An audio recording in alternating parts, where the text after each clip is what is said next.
Assalamualaikum warahmatullahi wabarakatuh. Halo Sobat Muslim, bagaimana kabar kalian? Semoga kalian tetap senantiasa sehat dan selalu berada di lindungan Allah Subhanahu wa Ta'ala. Pernahkah kamu tergoda untuk mengumbar aib orang lain di media sosial? Entah itu karena emosi sesaat, ingin mencari popularitas, atau mungkin hanya sekadar hiburan. Tapi dampaknya bisa sangat serius, baik bagi orang yang diumbar aibnya maupun bagi diri kita sendiri. Video ini akan membahas bahaya dari membuka aib orang lain di era digital dan bagaimana kita bisa menjadi pribadi yang lebih bijak dalam menggunakan media sosial menurut sudut pandang agama Islam. Sebelum itu, apakah kalian tahu definisi dari aib? Aib adalah celah, cacat, nista, noda, dan perilaku hina. Aib adalah keburukan yang bersifat rahasia. Karena sifatnya rahasia, maka biasanya hanya diketahui oleh yang bersangkutan atau beberapa orang tertentu. Dilihat dari sifatnya, aib dibagi menjadi dua macam, yakni 1.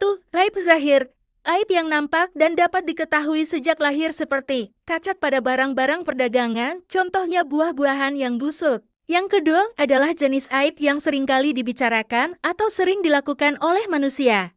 2. Aib tersembunyi, aib yang tidak nampak karena disembunyikan. Misalnya beras yang sudah dicampur antara beras premium, super, dengan golongan yang biasa. Hal tersebut tidak kelihatan dan tidak diketahui oleh orang lain jika kita tidak memperhatikan secara seksama. Selain itu, aib juga biasanya digunakan dalam kalimat kiasan, seperti kalimat bagaikan menaruh arang di muka. Artinya, apabila aib orang yang bersangkutan telah dibuka, pastinya orang tersebut akan merasa malu, hancur lebur martabat dan nama baiknya serta merasa bahwa hidupnya seperti telah runtuh. Oleh karena itu hendaklah kita menutupi dan menyimpan rapat-rapat aib orang lain. Jangan sampai malah disebar khalayak ramai. Di dalam Islam, Allah Subhanahu wa Ta'ala juga telah melarang kita untuk melakukan prasangka buruk, mencari-cari kesalahan pihak lain, dan melarang bergunjing. Hal tersebut sesuai dengan Quran Surat Al-Hujurat ayat 12 surat ke-49. يا أيها الذين آمنوا اجتنبوا كثيرا من الظن إن بعض الظن إثم ولا تجسسوا ولا يغتب بعضكم بعضا أيحب أحدكم أن يأكل لحم أخيه ميتا فكرهتموه واتقوا الله إن الله تواب رحيم. Yang artinya, hai orang-orang yang beriman, jauhilah kebanyakan berprasangka atau kecurigaan, karena sebagian dari berprasangka itu dosa. Dan janganlah mencari-cari keburukan orang dan janganlah menggunjingkan satu sama lain. Adakah seorang di antara kamu yang suka memakan daging saudaranya yang sudah mati? Maka tentulah kamu merasa jijik kepadanya, dan bertakwalah kepada Allah. Sesungguhnya Allah Maha Penerima Taubat lagi Maha Penyayang. Selain itu, Rasulullah juga bersabda, barang siapa menutupi aib saudaranya di dunia, maka Allah akan menutupi aibnya di dunia dan akhirat. Hadits riwayat Muslim. Oleh karena itu, janganlah kita menjadi pribadi yang suka membuka aib orang. Jika dikaitkan dengan kondisi saat ini di Indonesia, muncul banyak informasi yang mengulas gaya hidup para selebriti yang mayoritas mengumbar aib diri sendiri maupun orang lain. Sebuah hadits menceritakan kisah seorang perempuan yang menemui Aisyah radhiyallahu anha dan menceritakan sebuah aib yang ia alaminya. Dari Maryam binti Thorib meriwayatkan bahwa seorang perempuan pernah menemui Ummul Mukminin Aisyah radhiyallahu anha. Wahai Aisyah, kata perempuan itu, ketika aku sedang pergi haji menuju Baitullah, laki-laki yang menyewakan kendaraan untuk jamaah haji itu sengaja menyentuh betisku.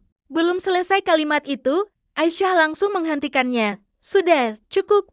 Aisyah kemudian berpaling dan menyuruh perempuan tersebut keluar. Setelah itu, Ummul Mukminin juga keluar dan mengumpulkan para perempuan mukminat, lantas menasihati mereka semua. Wahai wanita-wanita mukminat, jika kalian berbuat salah, janganlah sekali-kali menceritakannya kepada orang lain. Mintalah ampunan kepada Allah dan bertaubatlah. Manusia seringkali menginginkan membuka aibnya dan tidak menutupinya, sedangkan Allah bermaksud menutupinya dan tidak membukanya.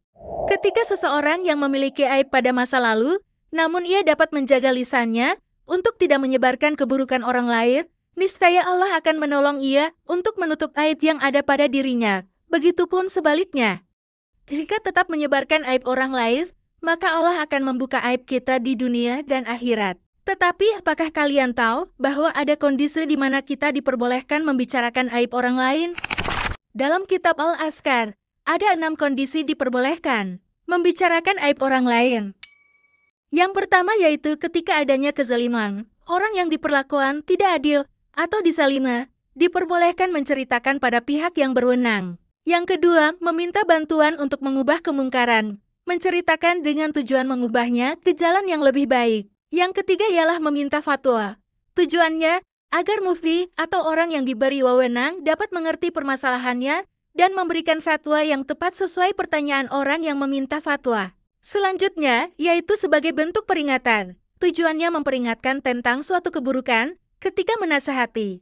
Yang kelima yaitu orang yang deklarasikan perbuatan fasid.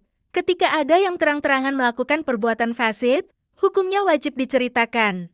Dan yang terakhir yaitu ketika identifikasi. Hukum menyebutkan keadaan fisik seseorang diperbolehkan, asal diniatkan sebagai bentuk identifikasi. Lantas apa saja contoh perilaku menutupi aib orang lain? Beberapa contoh menutupi aib orang lain yakni 1.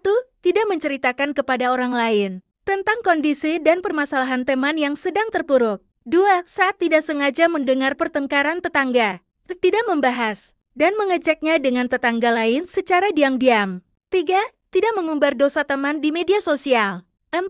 Saat mengetahui ketidaksempurnaan teman secara fisik, tidak lantas membahas dan mengeceknya dengan teman-teman lain. 5. Tidak menyebarkan keburukan orang lain di media sosial dengan tujuan untuk mempermalukannya di hadapan banyak orang. Bagi seseorang yang telah melakukan dosa atau perilaku buruk, maka hendaknya segera bertaubat dengan sungguh-sungguh kepada Allah Subhanahu wa Ta'ala. Semoga video ini membuka mata kita semua tentang bahaya mengumbar aib di era digital. Mari kita jadikan dunia maya sebagai tempat yang lebih baik dengan saling menghormati dan menghargai privasi. Terima kasih sudah menonton video sampai akhir. Wassalamualaikum warahmatullahi wabarakatuh.